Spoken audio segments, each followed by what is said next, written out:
lo que ya acaba no se implementa intertraffic ng anterior, por ejemplo, ta roller barrier na bajada de brug, ta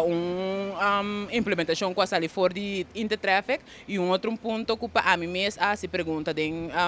presupuesto over DJ, ta mata ng plantar meio de caminho depois que não há limpeza. A mim mesmo ponta ta que tem motivo não para laga mata ng meio de caminho e no momento que nós visita intertraffic, ta tem ter uma explicação com importante mata para marcar caminho tá dentro tráfico. Então, não somente por implementar certas coisas que nós mira na intertráfico, já que é de implementar na Corsol, mas como membro do parlamento, que vai junto com o experto, não botar minha vista também que está viva de nosso tráfico, que não está somente auto com bicycle, sino que está peatão, borte não, que está dentro tráfico, tour imobiliário de tráfico, dus luz de tráfico, luz de tráfico mês, bloco de cimento, quantidade de coisas, tá acaparar e tá bambisa tá uma totalidade de mobilidade.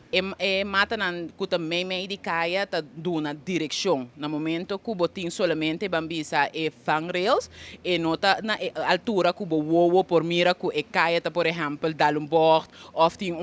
splitsing de caia etc. E mata nan aqui tem mesmo coisa com markering meio de caia que ferro branco na banda de caia of meio de dois banda de caia